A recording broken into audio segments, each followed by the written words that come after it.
Hi there guys and girls, and welcome back to another exciting episode of the Wild Wonders of Southern Africa. So with me here I've got Clint from Royal Designer Reptiles. I'm going to put a link down below to his channel, and at the end of this video there's going to be a quick link to his channel as well. So he's going to tell us a little bit more about his channel and also his company. So he has featured in a previous video, and hopefully you guys have basically got a little bit more interested into reptiles and snakes. So take it away. Good, thanks very much for the introduction. So yeah, as Royal Designer Reptiles, I'm still getting used to talking in front of the camera, and unlike my colleague over here who knows exactly what he's doing. So we specialize in blood pythons, boas, ball pythons, but we've got a couple of bloods here for you guys to have a look at. This is a matrix blood python which creates the ivories, pure white, grey stripe down the back. I think very closely in comparison to the T negatives, which is my absolute favorite blood. And so beautiful. And then the Borneos, I mean, these guys have got such beautiful side packing there. Borneo short-tail python, they were recently split from the blood pythons into obviously the Malaysians, the Sumatrans and the Borneos. So yeah, our channel is basically dedicated to educating the public. We like to educate the public about animal husbandry, as well as a bit of the wild stuff. You know, we do catch and release. We've got our permits for catch and release. I was just the chairperson for the West Rand Herpetological Association, so the permits is important, you know, things like that. Course, so we teach people about how to go about getting their permits, to make sure that they don't do the wrong things. Exactly, and that's really, really important, guys, because we don't want you to go out into the wild and just catch wild animals without really thinking what the consequences of that's going to be.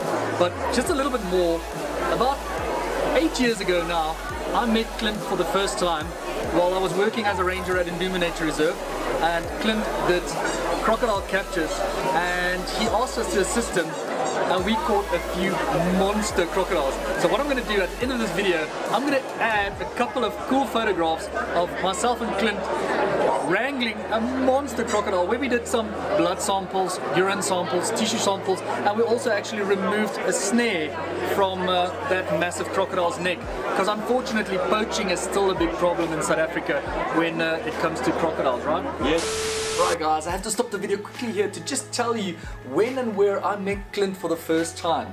It was in 2010, and I was doing some research and help with crocodiles in the northern parts of KwaZulu-Natal at a small little nature reserve called Ndume Nature Reserve. There we caught a couple of crocodiles, we took some blood samples, we took some urine samples, which was disgusting by the way, and we also caught this massive crocodile over here. So I'm going to leave some pictures over here while I'm talking about it, and you guys can check out what myself and Clint were up to back in the day there in 2010. So this huge crocodile, when we caught it, we realized it had a really bad sort of infection going on around the throat, and with some further inspection we realized that it actually had a snare around its throat. And unfortunately in some religions and customs, people believe that crocodiles can help heal you, or they use the body parts for muti, as it's also known as. And luckily we found the crocodile as it was suffering quite a lot, and we removed this noose around its neck, and yeah, we sprayed it with some terramycin. That's the purple stuff that you'll see on this photo over here. And also when we did take some blood samples and urine samples, both myself and Clint, we were all busy getting really down and dirty with it, and you'll see there's a couple of photos of both of us really getting into action with these crocodiles.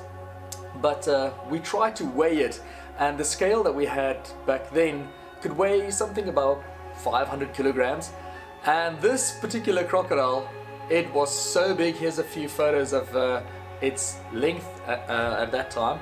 It actually broke the scale. So yeah, that's just about that crocodile for you.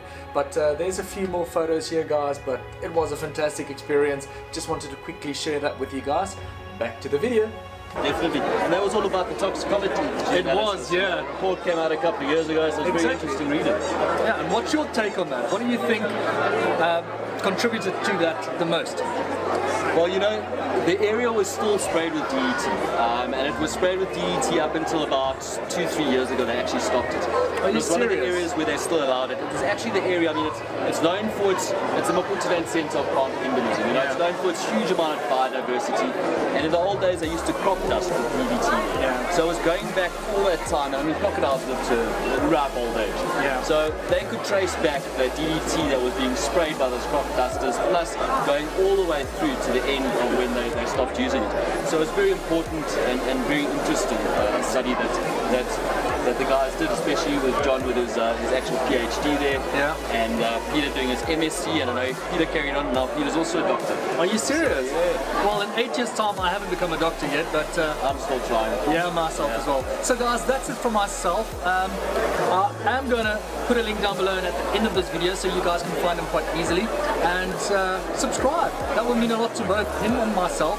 And if you haven't given a big like to this video yet, please do that. And leave a comment down below what you guys think of these stunning, beautiful pythons.